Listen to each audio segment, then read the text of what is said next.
nitroglicerina foi descoberta por Ascanio Sobrero no ano 1846. Trátase dun composto orgánico formado por glicerina, óxido nítrico e ácido sulfúrico. Preséntase en estado líquido e incolora, inodora e detona cunha forza 7 veces maior que a pólvora.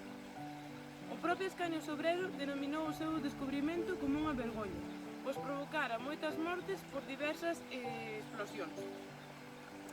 Aínda así, anos máis tarde, Alfred Nobel seguiu investigando sobre a nitroglicerina, a pesar de que seu irmán e varios obreiros da súa fábrica de armamentos de Suecia morreran por causa de explosións de nitroglicerina. E buscou a forma de facela máis fácil de transportar e máis fácil de detonar. Así creou unha masa que ao mezclada con sílice obtivo a denominada dinamita.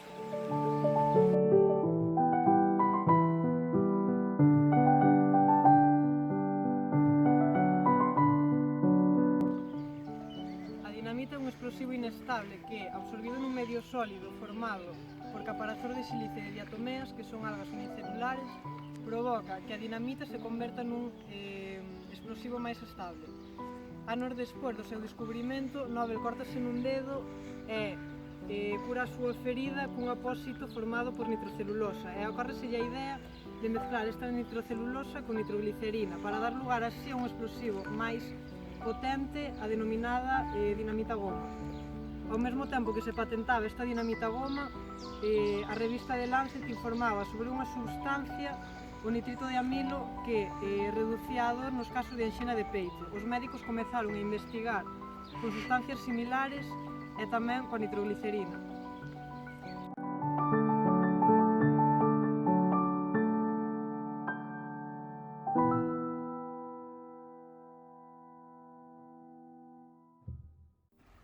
O mecanismo polo cal a nitroglicerina paliaba os síntomas da anxina de peito foi descoberto moitos anos despois. Este mecanismo consiste en que a nitroglicerina transfórmase no corpo humano en un gas chamado óxido nítrico, o cal induce a relaxación do tecido muscular que rodea os vasos sanguíneos, que facilita a súa dilatación. Este mecanismo foi descoberto por 3 científicos que recibiron o Premio Nobel da Medicina en 1998.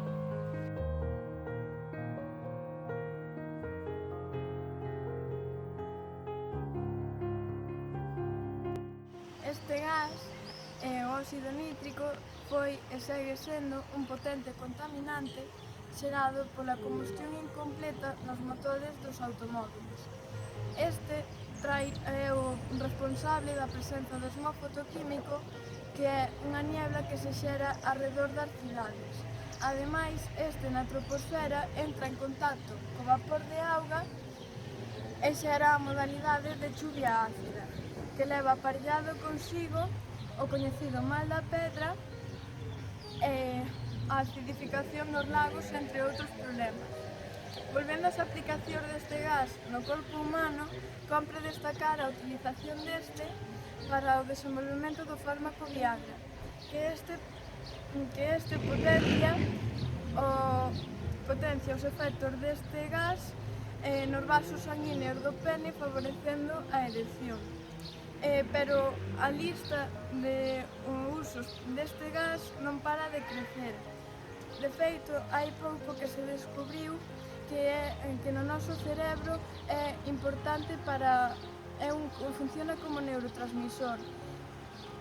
Esta investigación estáse levando a cabo na Universidade da Coruña, onde se descubriu que participa nos impulsos nerviosos que dan lugar á visión, ademais de que é unha das sustancias que permite que nos despertemos cada mañá, xa que a hora de romper o sono un grupo de células expulsan este gas pola codia cerebral e fai que miles de millóns de neuronas se exciten e despertemos.